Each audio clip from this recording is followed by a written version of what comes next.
나무아미타불. 무량수열의 상임법사를 맡고 있는 장 김성우라고 합니다. 오늘은 신축년을 앞두고 깨달음의 차제 10단계 시무도 법문이란 주제로 말씀을 드릴까 합니다. 설날은 양력 2월 12일이 설날입니다. 그래서 신축년이 되려면 좀 남았지만은 이 소해해인 만큼 이 시무도 또는 시부도에 대해서 한번 말씀을 드리고 싶습니다. 지난 경자년은 세계적인 코로나 바이러스로 인해 가지고 제3차 대전에 준하는 그런 많은 인명피해와 또 경제난으로 지구촌 시민들이 굉장히 고통을 받은 해였습니다. 이 신축년도 코로나 바이러스로에서 완전히 벗어나기는 힘들 것 같습니다. 상반기까지는 이 치료제, 국산 치료제가 이제 2월부터 아마 시판이 될 것 같고요. 백신도 뭐 곧 바로 뒤이어서 백신하고 같이 이 투약을 하더라도 상반기는 지나고 또 하반기가 지나야 이제 마스크도 벗고 이렇게 될 것 같습니다. 또 변종 바이러스가 계속 나오고 있기 때문에 2021년도 좀 힘든 해가 되지 않을까 싶습니다. 그래서 신축년 뭐 운세를 말씀하는 분들 얘기를 종합해 봐도 이 항소 같은 기운으로 이 어려움을 헤쳐나가는 그런 시절이지만은 완전히 벗어나지는 못한다. 이 2021년 말쯤 돼야 벗어난다는 것이 대체적인 지금 설인 것 같습니다. 그래서 어떻게든 2021년을 버텨야 된다. 특히 이제 소상공인이라든지 자영업 하시는 분들 그런 이제 전략을 잘 짜셔야 될 것 같습니다. 이게 경제난이 너무 어렵고 하면은 버티기가 힘듭니다. 그렇게 되면 수행하기도 힘들고 또 가족이라든지 주변이 전부 힘들기 때문에 뭐 자영업 하시는 분들은 인건비를 어떻게 줄이느냐, 어떻게 버티느냐, 그걸 잘 연구를 하셔야 될 것 같습니다. 백신이 나오더라도 금방 코로나가 해소되지 않기 때문에 연말까지는 가야 된다. 이렇게 보셔야 될 것 같습니다. 이게 인명피해도 그렇고 3차 대전으로 뭐 핵폭탄이라든지 이런 이 대량 살상 무기로 죽는 것보다는 인원이 적지만은 그에 버금가는 많은 사람들이 지금 죽고 있습니다. 그래서 이제 이 역병은 예로부터 예언이 많이 되어 있었습니다. 한국의 이제 기갑유록이라든지 또 남사고 예언이라든지 노스트라다무스라든지 이런 세계적인 예언가들이 이 지구촌의 전염병에 대해서 다 예언을 하고 있습니다. 그 공통적인 얘기가 뭐냐 하면은 엄청난 사람들이 죽어나가는데 가장 안전한 지역은 바로 한국이라는 겁니다. 이것은 이제 그 한국의 예언가들이 공통적으로 하는 얘기입니다. 주역의 대가들도 마찬가지고요.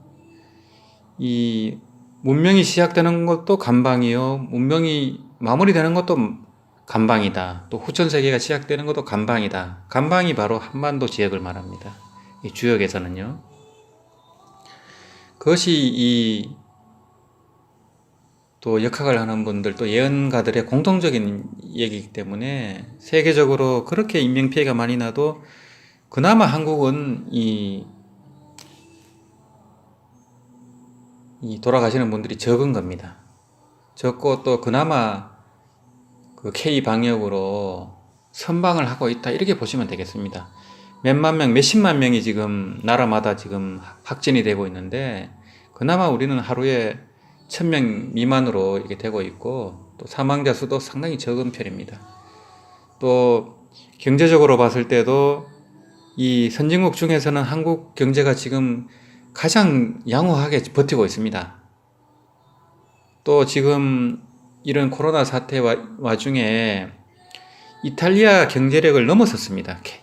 이 선진국 7개국 안에 지금 들 정도로 오히려 지금 경제적으로는 선방을 하고 있습니다. 예, 이제 한국 언론에서는 굉장히 비관적으로 보는데 실제로는 그렇지 않습니다. 한국은 이 코로나 바이러스를 잘 방어하고 있고 경제적으로도 잘 버티고 있습니다. 그래서 요거에 해결이 되면은 한국이 확실하게 선진국으로 진입이 되고 또 K-방역이라든지 K-팝이라든지 또 한류 문화로 인해서 세계를 리드하는 그런 리딩 국가로 발돋움한다. 이것이 이 많은 예언가들의 공통적인 얘기 같습니다. 이 예언이라는 것은 이 한국의 공업을 얘기합니다. 공통적인 업이 그렇다는 겁니다. 우리가 전생부터 지은 업이 이 현상계로 나타난 겁니다.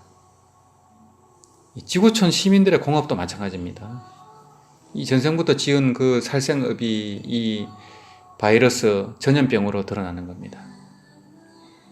그런 말씀을 정공kun 선생님께서는 10년, 20년부터 경고를 했고 또 살생을 금하고 또 채식을 하고 또 염불을 하고 삼시 개념 법회로서 이런 역병을 막아야 된다. 이런 법문을 많이 하셨고 실제로 염불 법회를 지금도 계속하고 있습니다. 매달 5,000명, 10,000명씩 모여서 이 코로나 바이러스 해소를 위한 그런 국난 극복 법회를 또 지구촌의 안정과 평화를 위해서 그렇게 기도를 하고 있습니다. 또 우리 정토행자님들도 개인적으로 또 기도 시간에 그런 발언을 다 하고 계시리라고 믿습니다. 오늘은 신축년을 앞두고 시부도 또는 시무도에 대해서 이 중국의 국학대사인 남해건 대사님의 법문이 있습니다. 그 법문을 소개를 하면서 제가 중간중간 또 이렇게 해설하는 식으로 소개를 드리고 싶습니다. 이 시부도에 대해서는 이 자세한 법문이 많지가 않습니다. 또 시부도 자체가 깨달음의 10단계를 굉장히 어려운 선시로 표현을 하고 있기 때문에 이걸 해설하는 게 쉽지가 않습니다. 이 교리적으로도 교학적으로도 공부가 돼야 되고 또 실참으로서 그런 체험이 없이는 이 시부도를 해설하기가 굉장히 힘듭니다. 예전에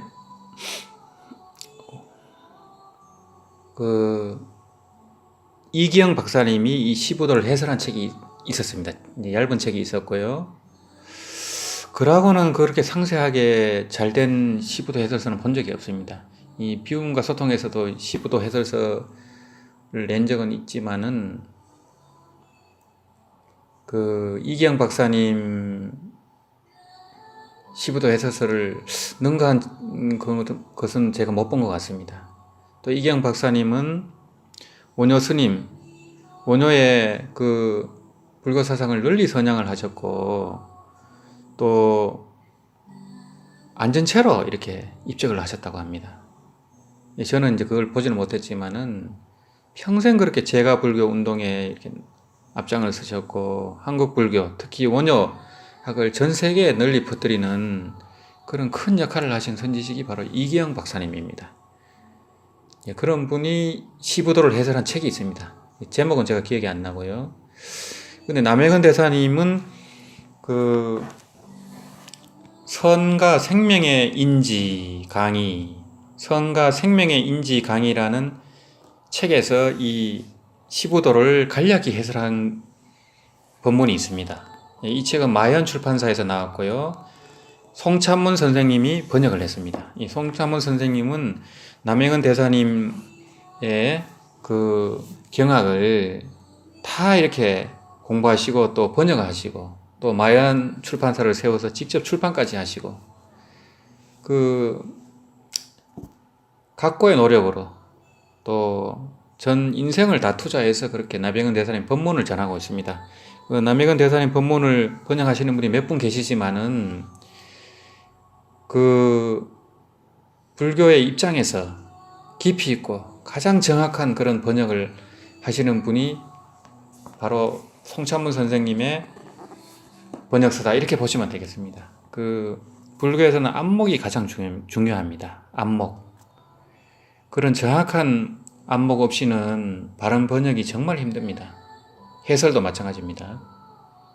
그래서 남영근 대사님은 대만의 국사다라고 할 정도로 대만 최고의 선지식으로서, 또 대륙에서는 몽창큰 스님이 있었다면 대만에서는 남영근 대사님이 있었습니다. 그래서 두 분은 나이 차이가 많이, 한 3살 차이 나셨고, 또 90세 이상 오래 사셨고, 또 몽창 스님 100세 이상 사셨고, 두 분이 도반이셨습니다. 그래서 같이 법담을 나누는 것이 서로 스님 유튜브에 있습니다.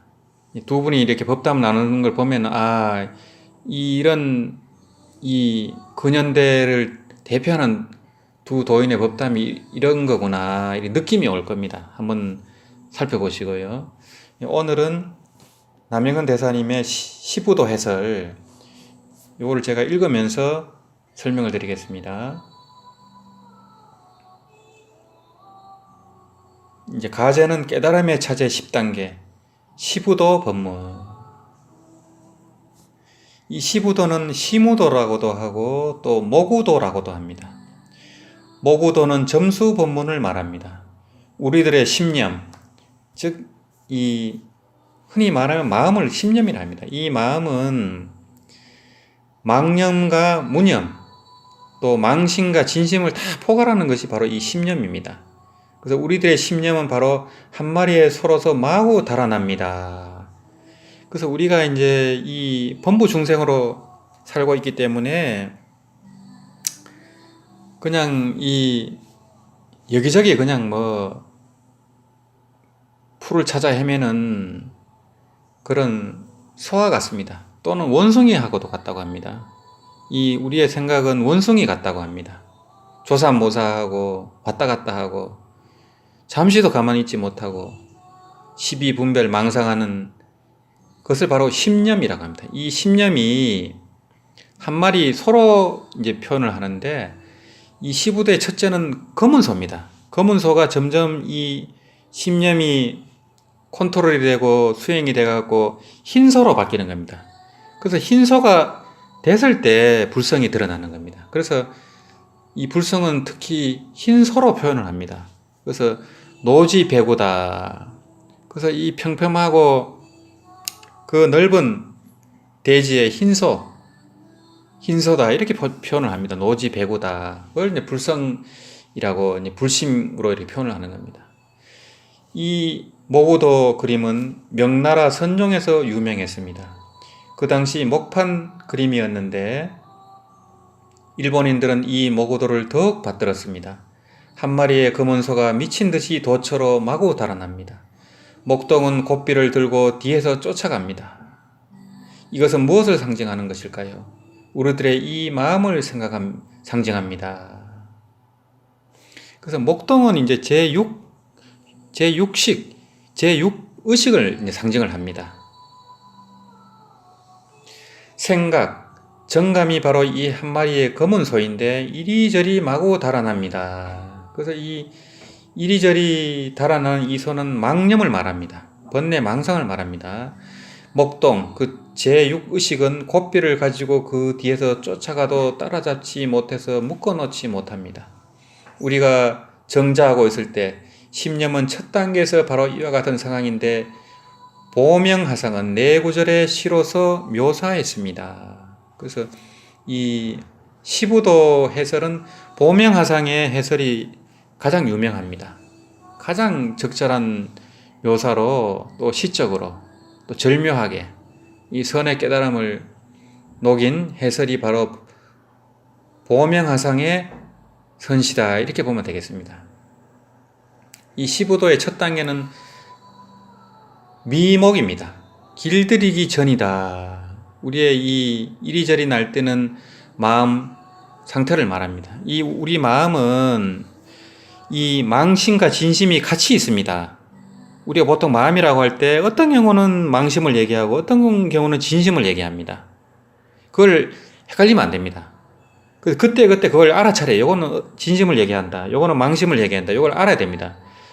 말하자면 진심이 깊은 바다와 같다면 망심은 파도와 같습니다. 우리 이 번뇌망상이 이 진심과 둘이 아닙니다.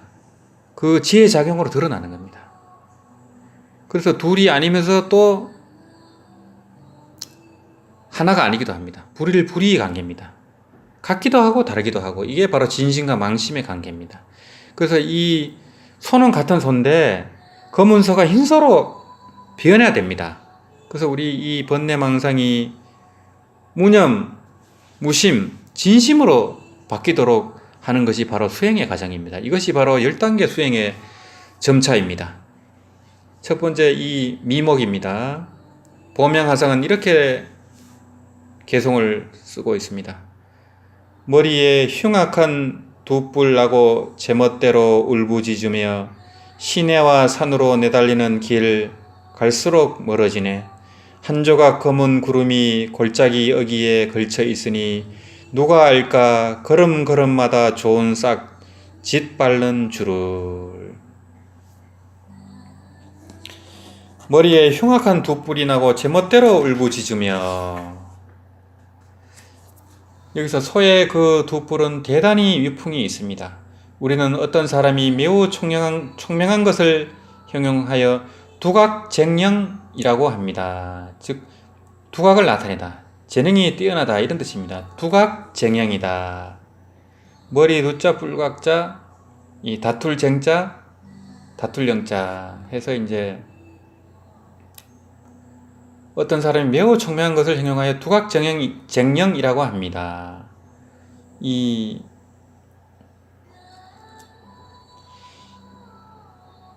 그래서 이 소는 자기를 방임하고 성깔을 부리면서 마구 날뛰고 소리를 지르고 있습니다. 가는 곳마다 허풍을 치는 것입니다. 시내와 산으로 내달리는 길 갈수록 멀어지네. 이 소는 산의 농토에서 마구 달아나 달리면 달릴수록 멀어집니다. 우리들의 정서 그리고 망상이 바로 이 한 마리 소입니다.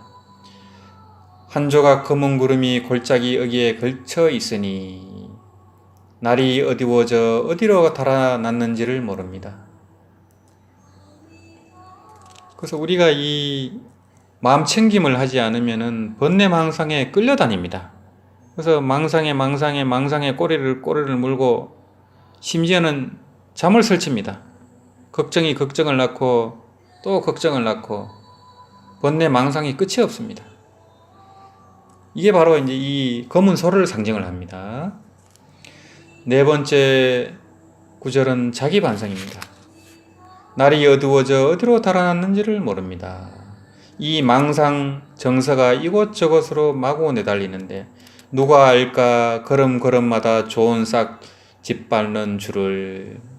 그러니까 자기가 선량한 뿌리를 모두 잡아당겨 끊어서 짓밟아 버리고 자기의 뿌리를 뽑아버려서 좋은 싹의 씨앗이 나지 않게 되어버립니다. 이것이 모고도의 제1단계입니다. 즉 우리들이 정자하면 평소의 정서와 생각이 마구 날뛰는 것입니다. 많은 방법을 생각하여 이것저것 하려고 하거나 장사를 해서 돈을 벌려 하거나 관료가 되려 하는데 이 모두는 망상이 마구 날뛰고 있는 것입니다. 이 제목을 미목, 이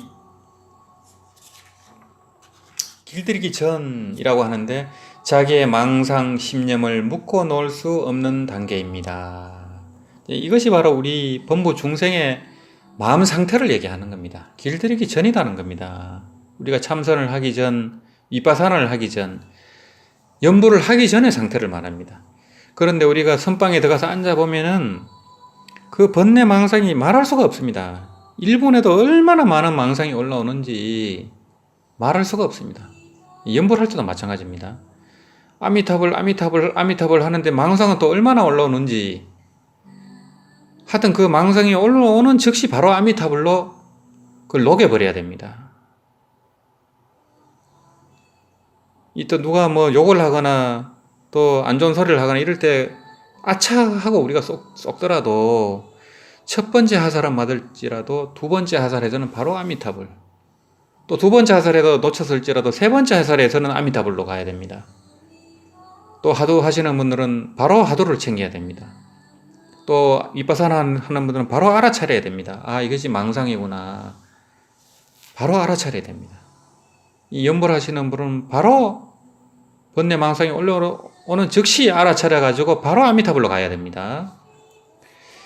이 15도의 두 번째 단계는 처음 길들이다, 초주라는 단계입니다.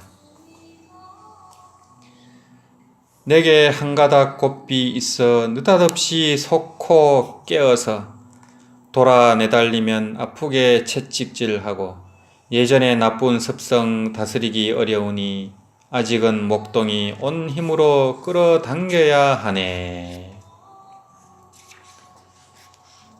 이 보명화상은 이렇게 개송을 하고 있습니다. 우리들은 정자를 배우고 자기가 마음을 관찰할 수밖에 없습니다. 이 단계는 지, 즉 아는 단계입니다. 잘못을 범하고는 이 마음을 끌어서 되돌려야 합니다.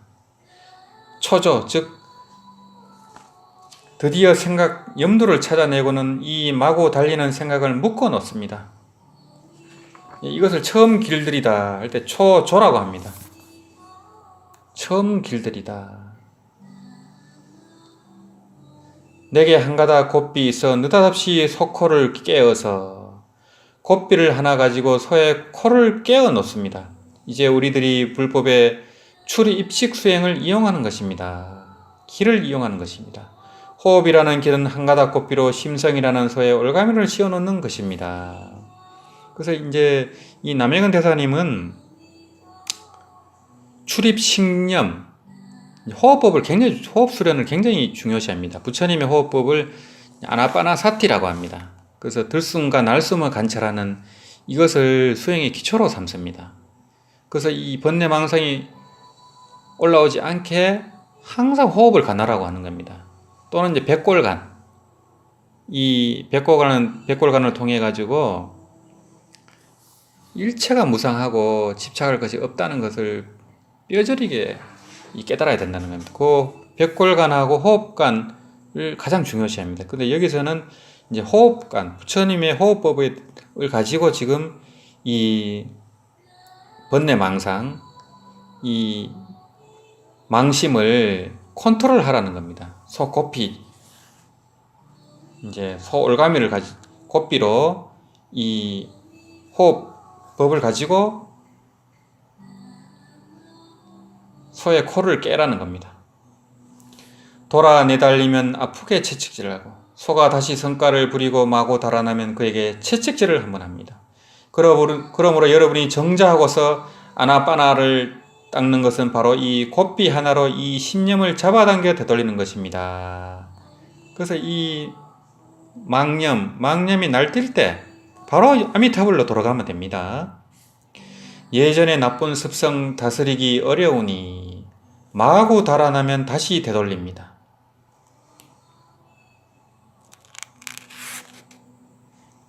예를 들어 호흡법을 닦는 경우 아나바나를 잠깐 사이에 잊어버려 또 다른 생각이 옵니다.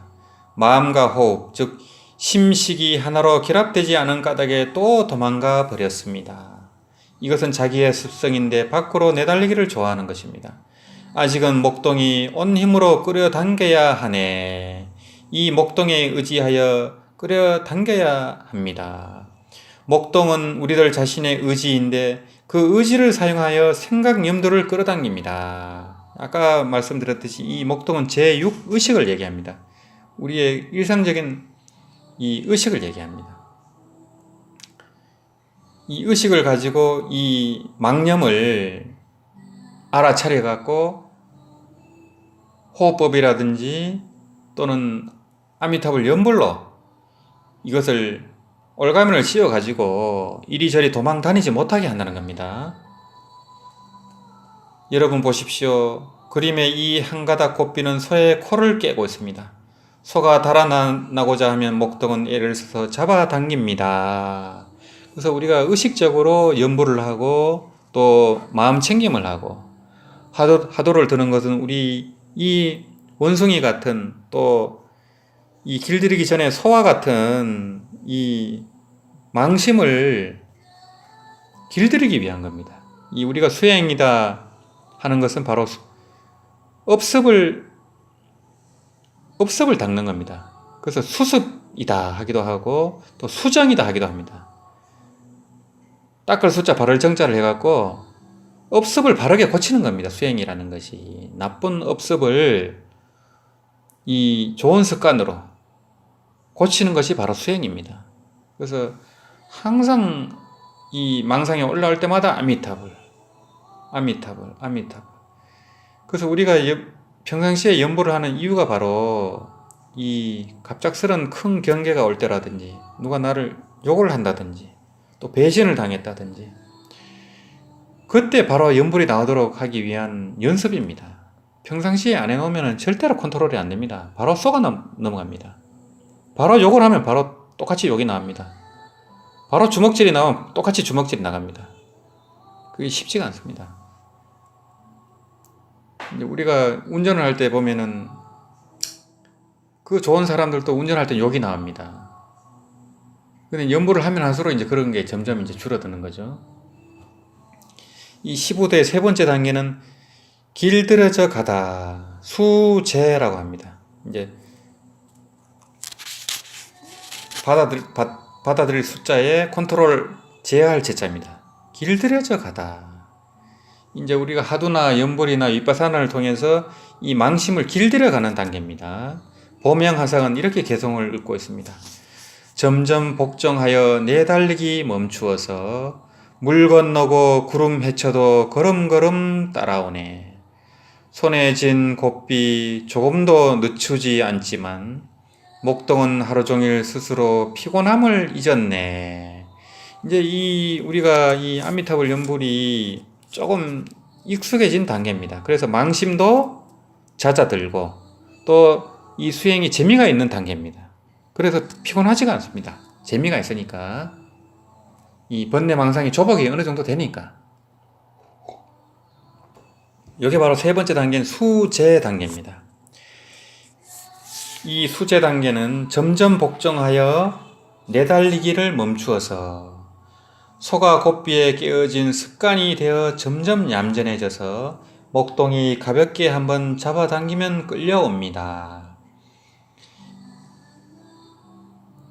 여기서 저는 여러분들에게 이야기 하나 들려주겠습니다. 남익은 대사님의 본문입니다. 항일 전쟁 때 저에게는 두 분의 사단장 친구가 있었습니다. 한 사람은 군대를 거두려는데 둔하고 몸은 뚱뚱했습니다. 그의 부대는 아주 산만했습니다. 그리 훈련되지 않았었습니다. 하지만 전쟁을 하면 그의 병사들은 모두 필사적일 수 있었습니다. 다른 한 사람은 군대를 거느리는데 대단히 청명하고 모르는 것이 없었습니다. 어느 날 제가 그를 보러 갔습니다. 때마침 그 부대가 지나가는 것을 보았는데 말 한 필이 달아나고 있었습니다. 그는 곧 말을 관리하는 마부를 꾸짖었습니다. 멍청한 놈, 저 말을 묶어 놓아라. 마부는 뛰어가 죽으라고 잡아당겼지만 오히려 말에 끌려 달려갔습니다. 이 사단장은 달려가서 기싸대기를 올리고 고삐를 넘겨봤더니 한 바퀴 한 바퀴씩 감아 돌려 말의 곁에까지 감아갔습니다. 그리고 가볍게 한번 끌자 끌려왔습니다. 그런 다음 고삐를 마부에게 넘겨주고 또 그의 기싸대기를 때렸습니다. 멍청한 놈, 말조차도 끌 줄 모르는구나. 소든 말이든 성깔이 나면 여러분은 그 고삐를 조금씩 감아 돌려 코의 주변까지 감아가서 가볍게 당기면 가게 됩니다. 보세요. 부처님은 우리더러 안 나빴나, 즉 출익 심령, 호흡법을 닦으라고 가르치시는데 여러분의 심령은 마구 달아나 심성이 조용해지지 않습니다. 그러므로 부처님은 당신들어 눈은 코를 관하고 코는 마음을 관하라고 가르쳐 줍니다. 이제 우리 호흡 관을 할 때는 눈은 코를 관하게 됩니다. 또 하두를 할 때는 전방 앞쪽을 앞쪽을 관하게 됩니다. 호흡을 관리하기만 하면 서서히 그 신념은 다스려져 복종됩니다. 조복된다는 겁니다. 그러므로 제가 이 이야기를 했는데 제 자신이 직접 보았습니다. 점점 복종하여 내달리기를 멈추는 것을 보았습니다. 이 손은 감히 마구 달아나지 못하게 되었습니다. 코가 끌어당겨져 있기 때문입니다. 물 건너고 구름 헤쳐도 걸음걸음 따라오네. 손은 목동을 따라갑니다. 7, 8세 되는 어린애를 따라 한 걸음 한 걸음 걸어갑니다. 얌전하고 감히 움직이지 않습니다. 왜냐하면 콧비가 목동의 손에 있어서 성깔이 이미 통제되었기 때문입니다. 손에 쥔 콧비 조금도 늦추지 않지만 목동은 하루 종일 스스로 피곤함을 잊었네. 목동의 손은 억새 콧비를 쥔 채 한 걸음도 감히 긴장을 풀지 않습니다. 그러므로 여러분이 열심히 공부하면서 호흡법으로서 숨을 조절하면, 즉 조식하면 자기가 피곤을 느끼지 않습니다. 여러분 그림을 보십시오. 검은 소의 머리가 흰색으로 변했습니다. 호흡이 이미 서서히 조복되어 부드러워졌고 자기가 그를 바라보고 있습니다. 당신의 목동은 무엇일까요? 바로 의식입니다. 당신의 콧비는 무엇일까요? 바로 기입니다. 호흡입니다. 출입기인 아나빤나입니다. 그래서 이 콧비를 호흡을 쓰기도 하고 또 하두, 즉 의정을 쓰기도 하고 아미타불 연보를 쓰기도 하는 겁니다. 이 방편을 쓰는 겁니다. 그렇게 될 때 이 수행이 제대로 됐을 때 검은 소의 머리가 흰색으로 변하기 시작합니다. 이제 수행이 시작이 되는 겁니다. 그래서 이 남영현 대사님은 호흡관을 많이 말씀하셨는데 아미타불 연보를 할 때, 고요히 할 때, 묵념으로 할 때는 이 코로 숨을 들이쉬면서 아미타불 해서 이제 이 숨이 배꼽 밑에 단전까지 내려오고 그 다음에 잠깐 멈춘 다음에 또 코로 숨을 내쉬면서 아미타불 이제 마음속으로 이렇게 하는 겁니다. 그래서 들이쉴 때 아미타불 이제 코로부터 앞쪽으로 배 앞쪽으로 들이쉬면서 아미타불 또 등 뒤로 머리까지 올라와서 코로 내쉴 때 또 아미타불 이렇게 하면은 출입 식념과 아미타불이 하나가 됩니다. 그러면 피로하지가 않고 또 숨을 자연스럽게 해야 됩니다. 그럼 재미가 있습니다. 또 번뇌망상이라든지 졸음이 오질 않습니다. 하두도 마찬가지입니다. 하두도 코로 숨을 들이쉬면서 이먹고 하고 단전 밑에서 잠깐 멈춘 후에 또 등 뒤로 내쉬면서 이먹고 또 이렇게 하면 됩니다. 그러면 이제 상기병이 걸리지가 않습니다. 이 호흡은 항상 자연스러워야 됩니다. 억지로 길게 하거나 짧게 해도 안 되고 자기 호흡에 맞춰서 고요하고 면밀하게 또 이제 길게 자기 호흡에 맞춰서 길게 해야 됩니다. 너무 길게 억지로 하면 안 됩니다.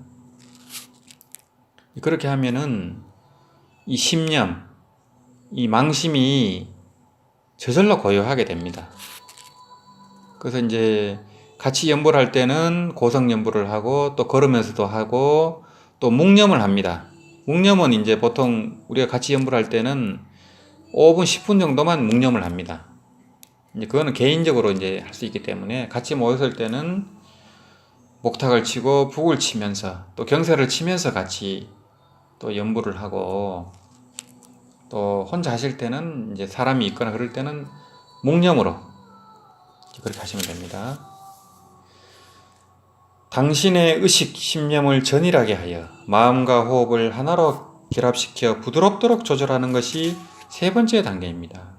그가 그린 그림을 보십시오. 이 목동은 아주 홀가분해졌습니다. 채찍을 들고 있습니다. 마음대로 나뭇가지를 하나 들고 있습니다. 손은 어떨까요? 머리가 하얗게 되기 시작했습니다. 흰색은 선량함을 상징합니다. 검은색은 악업을 상징합니다. 그러므로 불경에서는 좋은 일을 하는 것을 백업을 짓는다고 말하고 힘백자 업자 백업을 짓는다고 말하고 나쁜 일을 하는 것을 흑업을 짓는다고 말합니다. 통제되어서 당신의 공부는 마음과 호흡이 하나로 합해질 수 있게 되었습니다. 예, 제가 앞부분에 불성을 노지배고다 이렇게 말씀을 드렸죠. 그냥 소가 아니고 흰 소입니다. 이제 완전한 선의 결정체입니다. 선과 악을 초월한 선입니다. 이렇게 될 때 불성이 현현하는 겁니다. 그러고 15도의 네 번째 단계는 머리를 돌이키다. 해수라고 합니다. 돌이킬 해자 머리 숫자 해수의 단계입니다. 보명화성은 이렇게 개성을 읽고 있습니다. 날이 갈수록 공부 깊어져 비로소 머리 돌이키고 미친 심성의 힘 점점 다스려져 부드럽게 되었네. 목동은 아직 완전히는 허락하려 하지 않기에 여전히 잡고 있던 고삐를 또 메어 놓았네. 아직은 자유자재하지 못하기 때문에 이 하도라든지 연불이라든지 위파사나를 고삐를 아직은 메어 놓는 겁니다. 아직은 힘이 약하기 때문에 우리 망념은 많이 다스려져 부드럽게 되었지만은 아직은 고삐를 놓을 때가 아니라는 겁니다. 요 단계가 바로 머리를 돌이키다 이 단계입니다. 네 번째 단계는 해수인데 손은 머리를 돌렸습니다. 즉 심념이 호흡의 고삐에 묶여졌습니다. 우리 망심이 이 호흡의 고삐의 방편에 묶여졌다는 겁니다. 날이 갈수록 공부가 깊어져 비로소 머리 돌이키고 소가 마구 달아나지 않습니다. 마음이 하나로 돌아갔습니다. 미친 심성의 힘 점점 다스려져 부드럽게 되었네. 평소에 마구 달아나던 심성이 부드러워져 호흡을 따라서 오고 갑니다. 즉 수식, 헤아릴 숫자입니다. 수식 다음에 단계는 수식, 호흡을 따를 숫자입니다. 수식 다음에 단계는 수식입니다. 처음에는 호흡을 헤아립니다. 하나, 둘, 셋, 넷, 10까지 헤아리고 다음 단계는 호흡을 따라서 저절로 되는 단계입니다. 그래서 평소에 마구 달아나던 심성이 부드러워진다는 겁니다. 그래서 공부가 되면은 거친 심성이 부드러워져야 됩니다. 부드러워져야 되고 온유해져야 되고 자비로워져야 되고 또 겸손해져야 되고 하심이 돼야 되고 점점 무심으로 들어가는 겁니다. 목동은 아직 완전히는 허락하려 하지 않기에 여전히 잡고 있던 고삐를 또 메어 놓았네. 그렇지만 우리들의 은염은 긴장을 늦추어서는 안 됩니다. 마음과 호흡이 물론 합일할 수 있게 되었지만 심념이 전일 하더라도 손을 놓아서는 안 됩니다. 이 그림은 아주 재미있게 그려졌습니다. 소의 머리와 목 부분이 다 하얗게 변했습니다. 개성이 많이 부드러워진 것입니다. 목동은 원래 소 곁에 서 있었는데 이제는 제6의식이 마음을 쓸 필요가 없게 되었습니다. 하지만 소를 당기는 고삐는 아직도 잡아당기고 있어야 합니다. 그래서 소가 이제 머리도 하얗게 됐고 이제는 목 부분까지 하얗게 변했습니다. 많이 이제 이 정화가 된 겁니다. 그 다음 단계는 다섯 번째 단계는 마음과 호흡이 하나가 되다. 즉 길들여지는 단계입니다. 이것을 이제 훈복이라고 합니다. 훈복, 길들여지는 단계입니다. 보명화성은 이렇게 개성을 읽고 있습니다. 푸른 버드나무 그늘 아래 옛 시냇가에서 놓아주고 거두음이 자연스럽네. 해질 무렵 파란 하늘 싱그러운 풀 언덕에서 목동은 집에 돌아가면서 고삐를 끌 필요가 없네. 그래서 이제는 수행이 저절로 되는 단계입니다.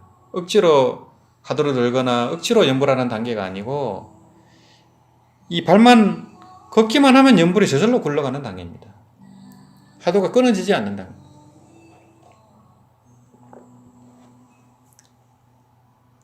이 단계는 훈복입니다.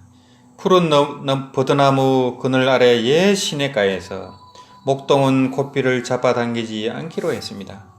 언념이 다시 그렇게 힘쓰지 않습니다. 그러니까 우리 제6식이 의도적으로 힘을 쓰지 않습니다. 자기의 심성, 즉 생각도 더 이상 마구 달아나지 않습니다.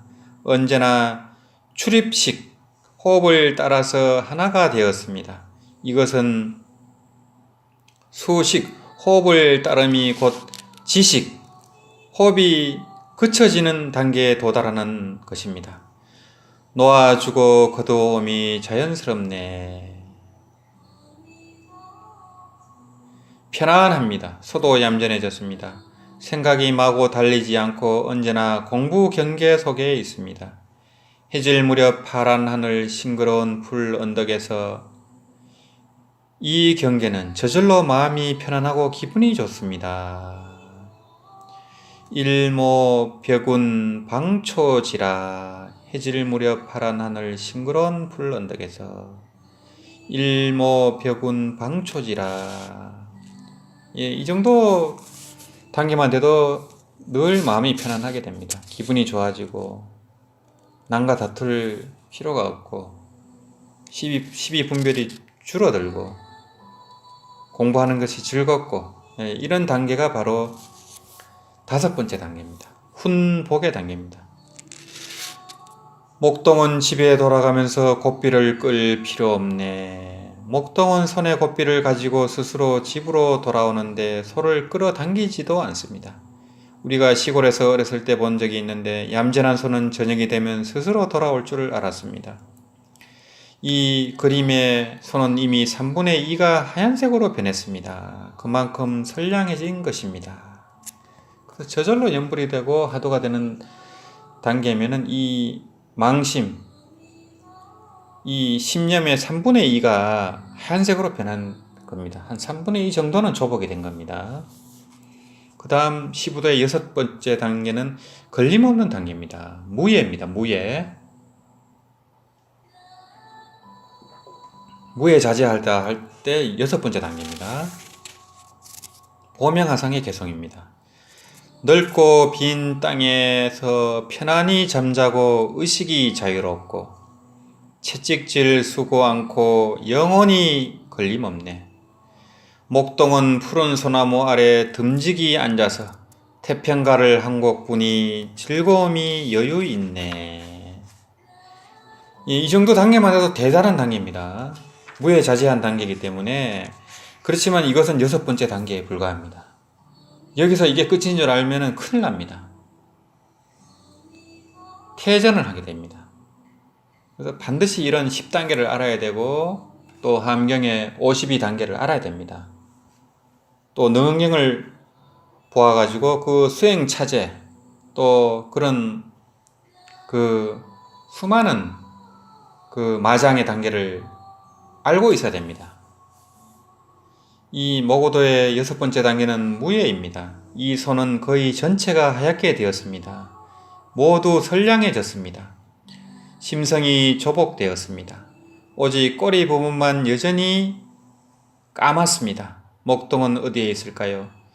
피리를 불러갔습니다. 자기가 놀러 갔습니다. 손은 서고 아이는 자기로 돌아갔습니다. 이 그림을 무예라고 부릅니다. 공부가 거의 한 덩어리를 이루었습니다. 넓고 빈 땅에서 편안히 잠자고 의식이 자유롭고, 이 단계를 이제 공부 성편이라고 합니다.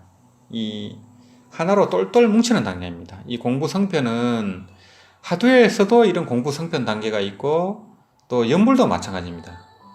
연불이 하나를 이루는 단계입니다. 넓고 빈 땅에서 편안히 잠자고 의식이 자유롭고 노지 안면 자여라.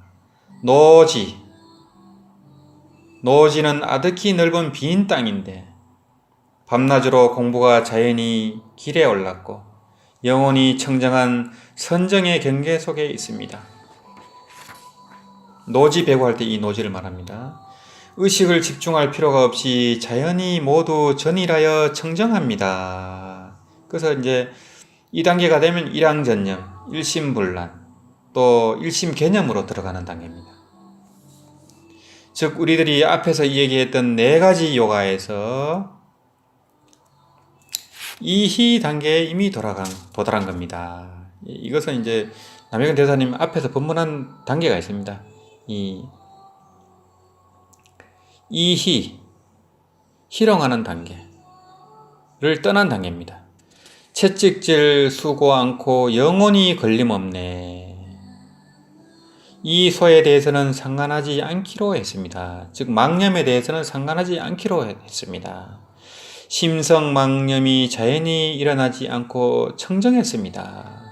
저절로 그렇게 된 겁니다. 억지로 그렇게 한 게 아니고 우리가 연보를 일심불란이 되도록 하고 공부성편이 돼버리면은 망념이 저절로 쉬게 되는 겁니다. 억지로 쉬게 하는 게 아닙니다. 저절로 쉬어지는 겁니다. 하도가 공부성편이 되면은 저절로 무념무심이 되는 겁니다. 이빠사나도 마찬가지입니다. 망상분별이 쉬어진 단계입니다. 채찍질도 하지 않기로 했습니다. 주의도 기울이지 않기로 했습니다. 제6의식, 우리가 살아가는 것은 거의 이 제6의식에 의해서 살아갑니다. 이 제6의식은 자연히 청정해졌고 망념이 청정해졌습니다. 목동은 푸른 소나무 아래에 듬직이 앉아서 태평가를 한 것뿐이 즐거움이 여유 있네. 몸과 마음이 대단히 차분해졌습니다. 태평가를 부르지만 여기서 끝이 아닙니다. 태평가를 부르는 단계는 시부도의 6번째 단계에 불과합니다. 목동은 아무것도 상관할 필요가 없습니다.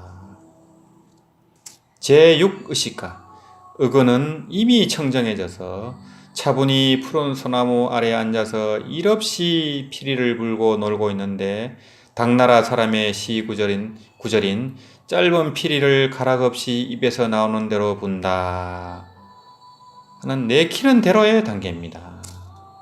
이것을 이문이라고 합니다. 그 이문 단계로 들어가기 전 단계입니다. 손은 어떨까요? 집에 도착했을까요? 아직 이릅니다. 아직은 아닙니다. 그래서 무의자연 이문의 단계로 들어가기 전 단계입니다. 이 정도만 해도 대단한 경지입니다. 태평가를 부를 단계로 망상분별이 쉬워졌습니다. 공부 성편이 이루어졌습니다. 일양전념이 되고 있습니다. 일심불란이 되고 있습니다. 일심개념이 되고 있습니다. 아미타불 명호 하나로 일양전념이 되고 있습니다. 이렇게 되면은 무념무심이 되어가지고 배고프면 밥 먹고 밥을 먹었으면 설거지를 하고 목마르면 물을 마시고 커피가 땡기면 커피를 마시고 졸리면은 자는 무사 한도인의 경계가 됩니다. 그렇지만 이 단계는 시부도의 6번째 단계에 불과합니다. 시부도의 7번째 단계는 마음에 걸림이 없는 단계입니다. 자연스러움에 맡기다. 임운, 맡길 임자, 움직일 움자입니다. 임운 단계입니다. 보명하상은 이렇게 개성을 읊고 있습니다. 버드나무 늘어선 언덕과 봄 물결에 석양이 비치고 얇은 안개 속에 싱그러운 풀들은 파릇파릇하네. 배고프면 먹고 목마르면 마시며 시절 따라 지내니 바위 위에서 목동은 한참 깊은 잠에 빠져있네.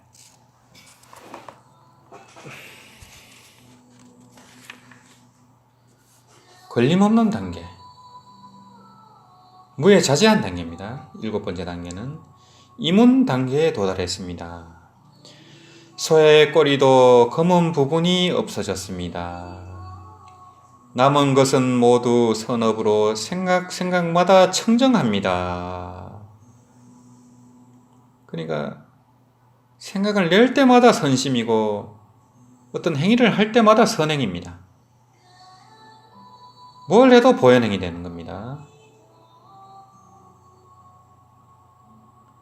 버드나무 늘어선 언덕과 봄 물결에 석양이 비치고 시 속의 그림은 얼마나 사랑스럽습니까? 강남의 봄은 물도 푸르고 산도 푸르고 두 개는 버드나무들이 있는데 태양이 비치고 있는 모습입니다. 얇은 안개 속에 싱그러운 풀들은 파릇파릇하네. 안개비가 부슬부슬 내리고 안개는 뽀얗고 땅에는 온통 방초입니다. 버드나무들은 온통 푸르고 고요합니다. 이때 망념이 있을까요? 없을까요? 망념이 아직도 있습니다. 그러나 어떤 일을 처리하든 자기는 생각마다 공하고 번뇌가 없으며 자제합니다. 간자제 보살이 되었습니다. 배고프면 먹고 목마르면 마시며 시절 따라 지내니 기찬 가름 수시 가라. 기찬 가름 수시 가라. 배고프면 먹고 기찬하고 목마르면 마시며 갈음하고 시절 따라 지내니 수시 가라. 배고프면 밥을 먹고 목마르면 물을 마십니다. 인연 따라 세월을 보내며 일체에 끄리낌이 없습니다. 반야신경은 말합니다. 마음에 걸림이 없고 걸림이 없으므로 두려움이 없으며 전도몽상을 멀리 떠났다. 심무가에 무가에고 무유공포 원리 전도몽상이라. 그래서 이 수행은 전도몽상을 떠나는 겁니다. 제가 여러 번 말씀드렸지만은 우리의 참나, 참마음, 진심, 상주진심, 묘명진심, 보강명지, 무의진인, 본래 면목, 이 참마음, 부처라고도 합니다. 이 우리 불심은 몸 안에 갇혀있는 존재가 아닙니다. 이 우주, 지구 안에 갇혀있고 이 대한민국, 또 이 육신 안에 갇혀있는 존재가 본래 면목이 아닙니다. 이 본래 면목에서 우주가 나왔습니다. 무변허공이 각소현 말입니다. 이 가없는 허공이 우리 원각에서 나온 겁니다. 이 우리 원각이 바로 참마음입니다. 대각이라고도 합니다. 본각이라고도 합니다. 본래 면목이라고도 합니다. 이 우리가 우주를 만들어 놓고 거꾸로 돼가지고 이 우리가 경계 속에서 경계에 끄달려서 살고 있는 겁니다. 거꾸로 돼서 살고 있는 겁니다. 자기가 꿈을 꾸고서 밤에 꿈을 꾸고서 그 악몽에 시달리고 있는 겁니다. 지가 꿈 속에서 지가 시달리고 있습니다. 이것이 우리 범부 중생의 삶입니다. 그래서 이 전도몽상을 깨라는 겁니다. 이것이 바로 반야신경의 법문이고 이 15도의 7번째 이문 단계에 도달하면 이 전도몽상을 깨게 됩니다. 그렇다면 제6의식은 어떨까요? 목동은 어떨까요? 바위 위에서 목동은 한참 깊은 잠에 빠져있네. 잠이 들었습니다. 너무 편안한 경계입니다. 제6의식이 분별을 일으키지 않게 되었습니다. 이렇게 무심의 단계로 들어가는 겁니다. 이렇게 될 때 무분별지가 드러납니다. 보세요. 그림 속의 목동은 누워서 잠을 자고 있고 소도 떠나지 않고 자연히 풀을 뜯어먹고 있습니다. 공부가 이 단계에 도달한 것을 이문자재라고 합니다. 당신이 사장이 되거나 이사장이 되거나 남을 위해 노동을 하거나 회의를 열거나 일을 할 때더라도 심경이 모두 마찬가지입니다. 언제 어디서나 수처작주가 되는 겁니다. 입처개진이 되는 겁니다. 어디를 가거나 진실이 드러납니다. 어디를 가거나 진심이 드러납니다. 어디를 가거나 경계에 끄달리지 않고 경계를 굴리게 됩니다. 그게 바로 수처작주입니다. 그 다음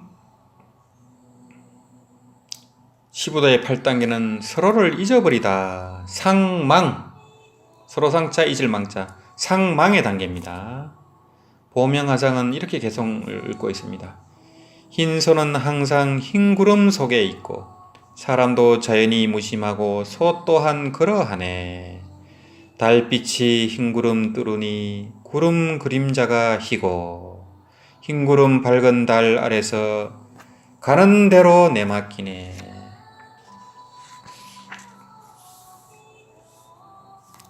이것은 8번째 단계의 공부인 상망입니다. 소는 이미 보통의 소가 아닙니다. 이미 승천하였고 서로 잊어버렸습니다. 호흡의 왕래도 없고 망념도 없습니다. 신체도 없고 공도 없고 지각도 없고 감각도 없습니다.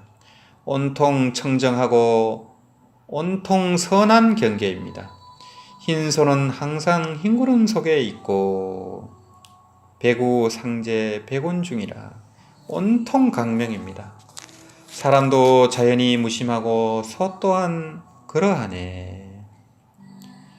인자 무심 우역동이라 모든 번뇌가 없고 모든 망념이 사라진 경계 속에 몸과 마음이 있습니다. 달빛이 흰 구름 뚫으니 구름 그림자가 희고 달의 강명이 흰 구름을 뚫고 나옵니다. 흰 구름과 달이 온통 강명입니다. 흰 구름 밝은 달 아래서 가는 대로 내맡기네. 백운명월 임서동이라. 이 8번째 단계의 공부는 대자재를 얻은 것입니다. 간자재보살이 오온이 공함을 비추어 보고 마음에 걸림이 없는 경지입니다.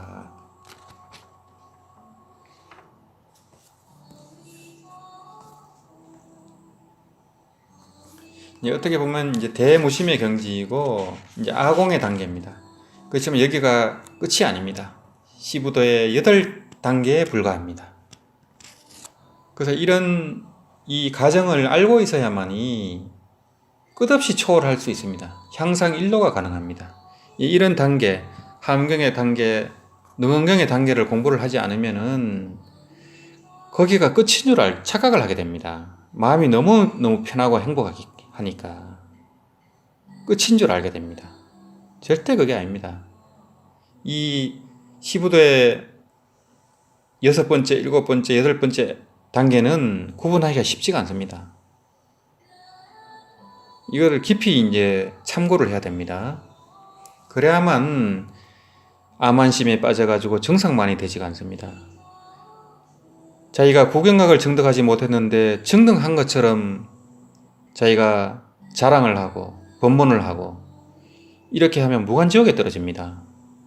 반드시 이런 깊은 법문, 또 최상승 경전, 부처님 법문을 법등명을 반드시 해야 됩니다. 수행자들은 자등명 갖고는 반쪽짜리도 안 됩니다. 반드시 자등명을 했으면 법등명을 해야 됩니다. 부처님으로부터 인가를 받는 겁니다. 수행자들은 이런 법문을 명심을 해야 됩니다. 시부도의 9단계는 영명한 강명이 홀로 비추는 단계입니다. 홀로 비추다. 독조 단계입니다. 선호록에서 흔히 말하는 영광도교 형탈건진의 단계입니다. 이 신령설은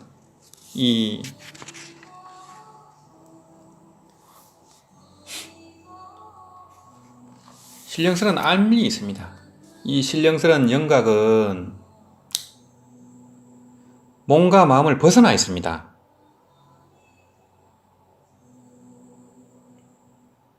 몸과 마음으로부터 벗어난 단계입니다.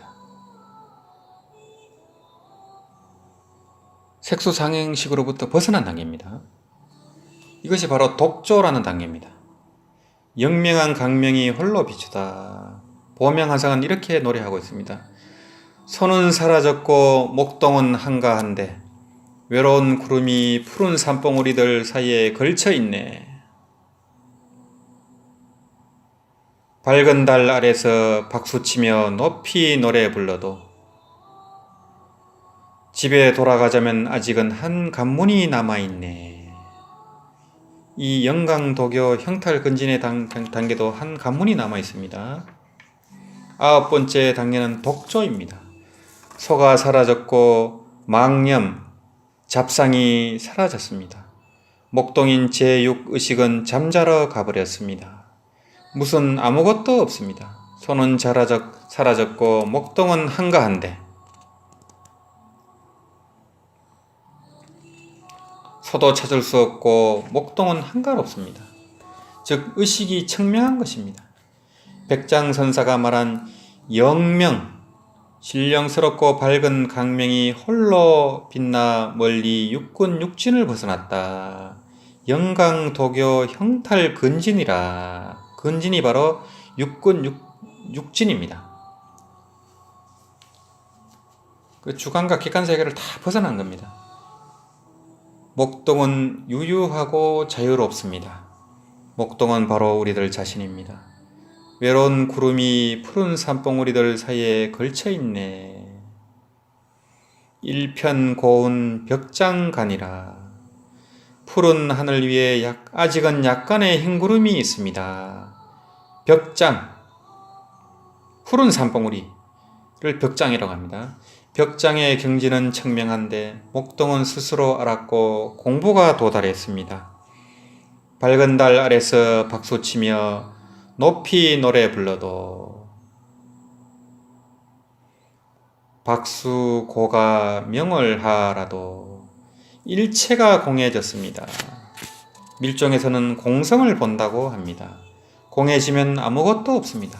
그렇다고 당신은 옳다고 생각합니까? 아직은 이릅니다. 집에 돌아가자면 아직은 한 관문이 남아있네. 길에 유유일중간이라. 집에 돌아가는 것이 바로 이제 구경각입니다. 구경각에는 아직도 일중간 한 거듭된 관문이 있다는 겁니다. 옛사람이 말했습니다. 무심히 바로 도라고 말하지 말라. 무심도 아직 한 겹 관문을 사이에 두고 있다네. 막도 무심 편시도 하라. 무심 유격 일중간이니라. 막도 무심 편시도 하라. 무심 유격 일중간이니라. 왜냐하면 당신이 공을 관찰하였지만 작용을 일으킬 수 없기 때문입니다. 그래서 이 지무생사가 됐지만은 지무생사, 채무생사, 계무생사가 됐지만은 아직 용무생사의 단계가 못 됐습니다. 생사 없는 도리, 불생불멸을 알았지만은 나고 죽음이 없는 것은 알았지만은 그것을 체득하고 또 하나가 되었지만 아직은 생사 없는 도리를 쓸 수 있는 용무생사의 경지가 안 됐습니다. 이것은 보살의 경지입니다. 당신이 공을 관찰하였지만 작용을 일으킬 수 없기 때문입니다. 마음이 일어나고 생각이 움직이면 어지럽게 느끼는데 그것은 공부가 집에 도달하지 못한 것입니다. 그러니까 기심동념, 생각을 일으켜도 조금 더 어지러움이 마음의 동요가 있으면 안 된다는 겁니다. 이것이 바로 팔찌부동제의 경기입니다. 그러므로 저는 어떤 사람을 꾸짖기를 그대로 공부가 도달하고 난 다음에 다시 나와서 일을 하라고 합니다. 그때에는 어지럽지 않게 될 것입니다. 그러므로 이 단계를 독조라고 합니다.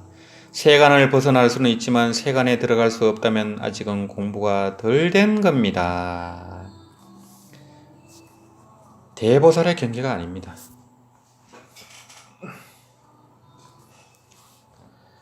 그래서 유마경에 보면은 참다운 무아는 무아와 유아가 둘이 아닌 것이 참다운 무아라고 했습니다. 그래서 이 수행자들은 이 세간을 벗어나서 선방에 있을 때는 공부가 잘 됩니다. 다 된 것처럼 됩니다. 근데 다시 이 하산을 해가지고 경계에 부딪히면 그 경계가 대부분 무너집니다. 그래서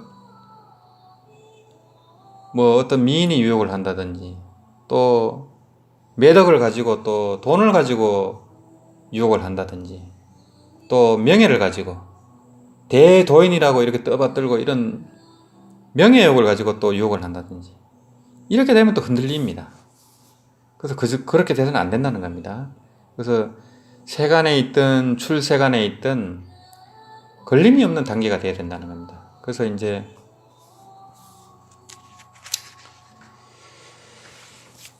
이 용무생사의 경지, 한 물건도 없는데 머무르면 안 됩니다. 한 물건도 없는 자리에서 묘용을 일으켜야 됩니다. 묘용을 일으킬 수 있는 단계가 돼야 됩니다. 그 전까지는 궁극이 아닙니다. 그래서 무심히 도라고 이러지 말라 하는 겁니다. 무심에서 유심을 쓸 수 있는 단계가 돼야 됩니다. 유심 그대로가 무심이 될 수 있는 단계를 써야 되는 겁니다. 그래서 유상 그대로 무상인 줄 또 깨달아야 됩니다. 자유자재로 쓸 수 있어야 됩니다. 그래서 특히 연불은 유상으로서 무상으로 들어가는 도입니다. 그게 바로 이런 이치가 있습니다. 그러면 이제 아미타불이라는 상이 있지만은 나중에는 무심 무념으로 들어가게 됩니다. 그리고 나중에는 아미타불이라 해도 무상입니다. 무심이 되는 겁니다. 무념이 되고 무주가 됩니다. 그래서 색 그대로가 공이고 공 그대로가 색인 이런 경지까지 가야만 됩니다. 이제 마지막 단계가 남았습니다. 15도의 10단계입니다. 마지막 단계입니다. 마지막 단계는 쌍민입니다. 둘 다 사라지다. 쌍민이다. 보명화상은 이렇게 노래하고 있습니다. 사람도 소도 보이지 않아 아득히 그 자취 없고 밝은 달빛은 만상을 머금고 텅 비었네. 만약 그 속에 분명한 뜻 묻는다면 들꽃과 싱그러운 풀들이 저절로 떼지었다 하리. 10번째 단계인 쌍민에 도달하면 세간으로 들어갈 수도 있고 세간을 벗어날 수도 있습니다. 집어들 수도 있고 놓아버릴 수도 있습니다. 공할 수도 있고 유할 수도 있습니다. 이때에는 세간에 들어가 일을 할 수 있게 됩니다. 재가자도 출가자도 될 수 있습니다. 남자도 될 수 있고 여자도 될 수 있습니다. 쌍민, 공과 유가 모두 사라져 버렸습니다. 사람도 보이지 않고 소도 보이지 않습니다. 사람도 소도 보이지 않아 특히 그 자취 없고 색수상행식 온이 공함을 비추어 본 것입니다. 밝은 달빛은 만상을 머금고 텅 비었네.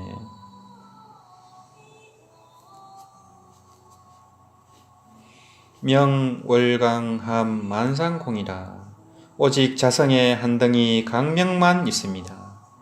유도 좋고 무도 좋습니다. 세간에 들어갈 수도 세간을 벗어날 수도 있습니다. 번뇌하여도 좋고 번뇌하지 않아도 좋습니다. 공부가 이 경계에 도달하면 수행에 성취가 있다고 말할 수 있습니다. 거의 깨달았다고 할 수 있습니다. 만약 그 속에 분명한 뜻 묻는다면 도대체 어떻게 해야 옳을까요? 자연스럽습니다. 들꽃과 싱그러운 풀들이 저절로 떼지었다 하리. 야하방초 자총총이라. 들꽃과 싱그러운 풀들이 저절로 떼지었다 하리. 야하방초 자총총이라. 이것이 궁극의 경지입니다. 어느 곳이나 다 그렇습니다. 꼭 출가해야만 그렇게 할 수 있는 것도 아니고 꼭 제가해야만 도를 닦을 수 있는 것도 아닙니다. 대자재를 얻은 것이 바로 간자재 보살입니다.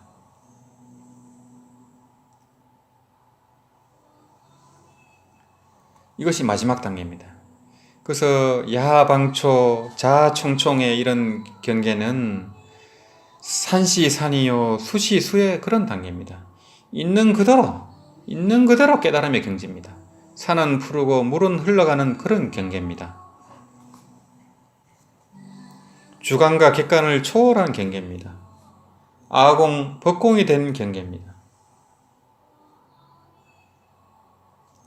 물질과 의식을 초월한 경계입니다. 오직 자성 한덩이 강명만 깨어있는 그런 단계입니다.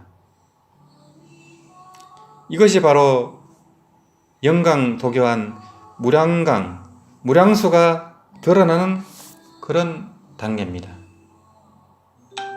이것을 상적강이라고도 합니다. 정토 법문에서는 우리가 육도 윤회를 벗어나서 극락성불학교에 들어가면은 범부든 성인이든 누구든지 불태전지 부살이 돼서 다시는 사막도에 떨어지지 않고 성불 공부를 해가지고 그 아미타 부처님 법문과 그런 의보정보 그런 좋은 공부 환경 속에서 무정설법을 듣고 또 부처님 법문을 듣고 또 온갖 환경이 자연이 또는 그런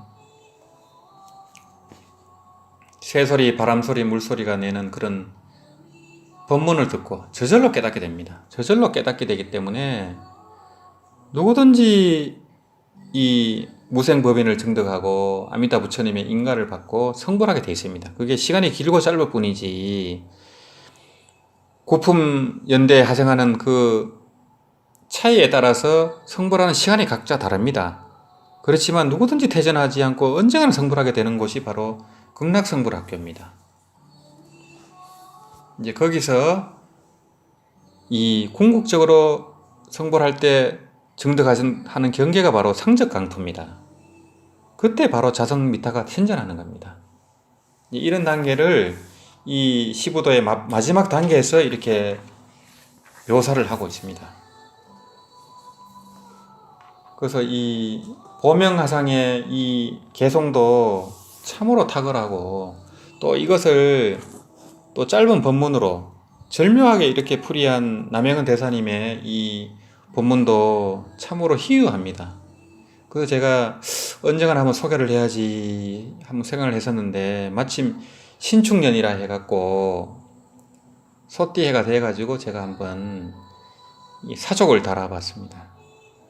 예. 그래서 참선이든 vipassana든 연불이든 결국에는 우리가 이 본래 면목을 회복하는 겁니다. 본각을 회복하는 겁니다. 상적강을 정득하는 겁니다. 이 우리 잃어버린 본래 부처를 회복하는 겁니다. 그래서 이런 10번째 입전수수까지 완벽하게 드러낸 분이 바로 이제 경허 스님이다. 저는 이렇게 보고 있습니다. 이 경허 스님께서 깨달음을 얻고 가정 기행도 많이 하고 했지만은 이 조선 불교의 지존이 돼가지고 요즘 말로 하면 종정의 그런 지위가 됐지만은 그걸 다 내팽개치고 다시 이 세간으로 들어와가지고 평범한 훈장이 돼가지고 시장에서 자비의 손길을 들이우고 그런 깨달음의 삶을 살고 해양을 하셨습니다. 그 뜻을 모르면은 오해를 하게 됩니다. 원효스님처럼 뭐 파괴를 했나니 이런 범부의 12분별로 그걸 파악을 하면 큰 업을 짓게 됩니다. 이 원효스님이나 경허스님은 이런 시부도의 10단계를 완벽하게 자기 온 목숨을 바쳐가지고 그렇게 그걸 실현을 한 겁니다. 그 모든 명예, 지위 이런 걸 다 버리고 그렇게 전국 방방곳곳을 그 표주박을 두들기면서 나무아미탑을 미친 놈처럼 나무아미타불을 전하면서 이 하음의 깨달음을 전한 것이 바로 원효스님입니다. 그런 거룩한 삶을 모르고 함부로 폄하를 하고 이렇게 하면 큰 업을 짓게 됩니다. 그래서 언젠가 이제 경허 스님의 그런 일대기도 한번 소개를 드리고자 합니다. 이 경허 스님도 정토 법문을 남겼습니다. 그래서 경허 스님의 정토 법문 무량수 열의 밴드에 제가 올려놓은 게 있으니까 한번 참고를 해보십시오. 예, 오늘은 신축년을 맞이해서 시부도의 이 남익은 대사님 법문을 소개하면서 이 사족을 이렇게 달아봤습니다. 이 올 한 해 모든 분들이 건강하시고 또 행복하시고 또 평화롭고 또 발보리심, 일양전념, 아미타불 하는 그런 좋은 시절이 되기를 발언하면서 마치도록 하겠습니다. 나무아미타불, 나무아미타불, 나무아미타불.